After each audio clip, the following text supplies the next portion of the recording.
Fogo! Agora!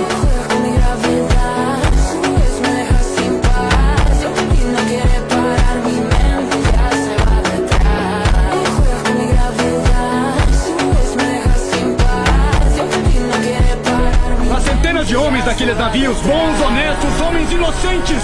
Eles estão só seguindo ordens.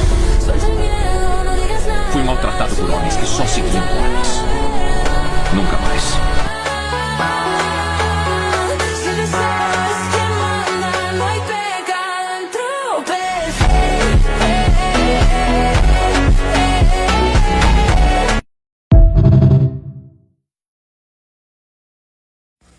Aí no vídeo de X-Men, onde Magneto ele tá usando a própria arma do inimigo contra o inimigo, me faz pensar e refletir sobre uma coisa bem interessante, que são as regras sociais, né, que determinam a condição como nós, seres humanos, nos organizamos para nos manter em harmonia.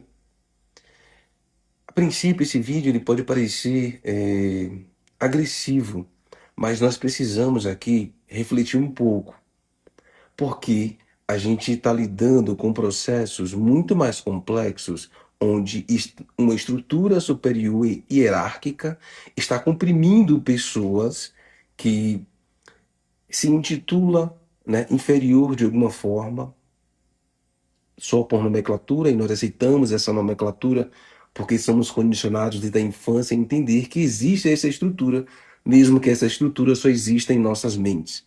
E nós concordamos que ela exista e assim vivenciamos a realidade.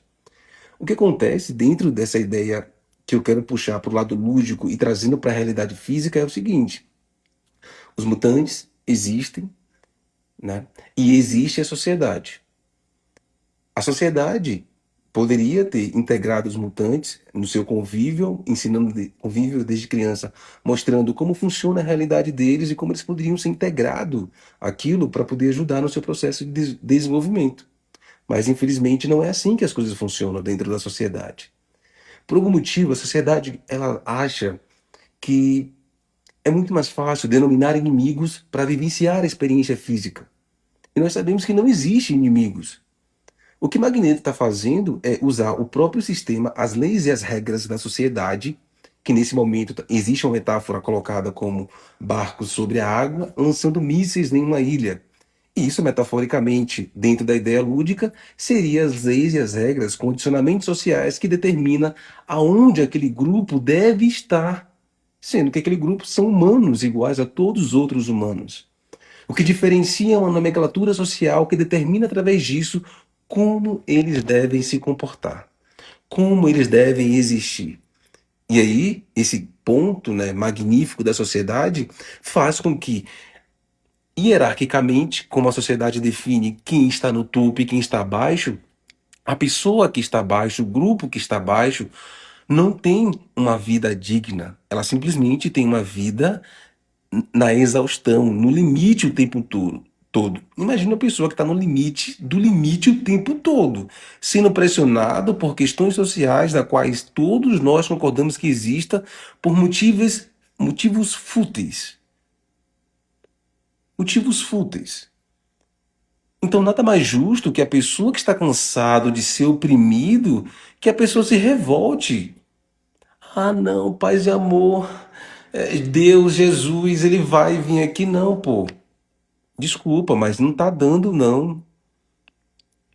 Massa a ideia de Deus, a ideia de Jesus é muito maneira, legal demais. Mas nós vivemos um mundo físico com regras específicas, leis específicas que estão oprimindo o povo. E aí quem entende um pouco disso, ao invés de dizer, não, vamos desenvolver o intelecto dos nossos irmãos, vamos trazer harmonia de verdade, não, vamos oprimir mais ainda e roubar a vitalidade das pessoas para o nosso próprio benefício. Porra, fica difícil, né? Fica muito difícil você defender uma sociedade do qual todo mundo quer simplesmente foder o outro. Ah não, vamos agradecer a Deus. Porra, paciência, mano. Eu não estou dizendo aqui que Deus não existe, que Jesus não existe. Eu estou dizendo que a sociedade atribui esses nomes, se vincula a esses nomes para roubar a nossa vitalidade. O que é roubar a nossa vitalidade? É que a gente trabalhe de forma exaustiva, é que não dê condições específicas de trabalho. Por exemplo, a lei ela determina condições específicas de trabalho. A lei e determina isso, mas simplesmente o que acontece? Ninguém lê a lei. E quando lê a lei, lê de forma ambígua, trazendo para si próprio as condições específicas de como isso deve existir na sociedade. E se você fizer um pouquinho de leitura e interpretação, você vai entender que não tem ambiguidade ali, cara.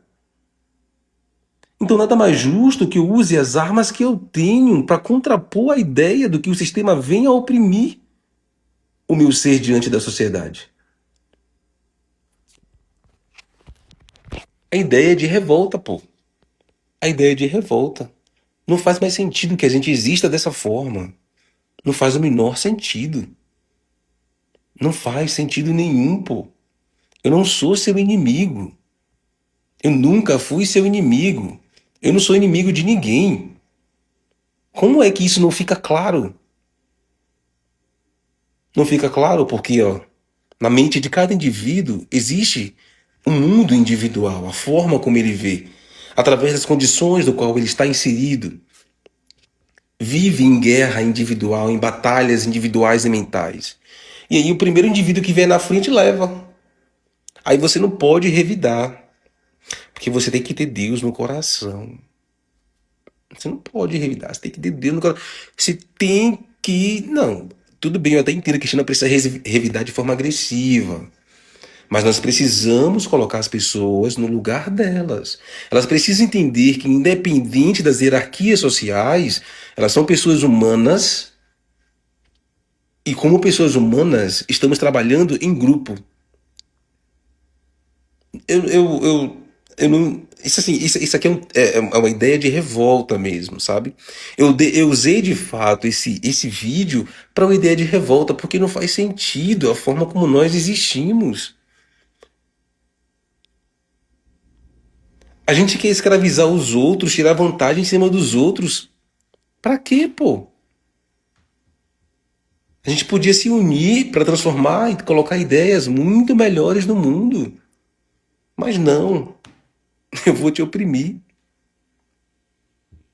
Vou usar os seus traumas, os seus problemas psicológicos para te oprimir. Só pra você ter noção, mano. Vocês já pararam para pensar que quando vocês têm um problema psicológico, você paga o medicamento para continuar trabalhando? O sistema, ele interfere no seu psicológico, tirando a condição de como o indivíduo deve sobressair na sociedade, limitando e colocando regras do qual ele não pode ultrapassar, oprimindo. Ele começa a se sentir vazio, começa a se sentir estranho, achando que tem algo errado com ele, e na verdade é a própria sociedade que está fazendo mal. Porque as condições do indivíduo humano não é para essa estrutura. Isso já é explicado psicologicamente, cientificamente.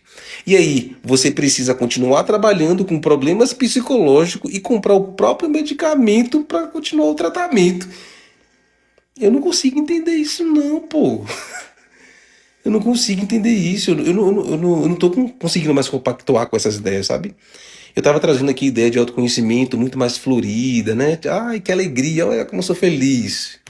Não tá dando não. Existe aqui um demônio interno do qual estou trabalhando ele para que eu possa obter a energia necessária e continuar o movimento da existência.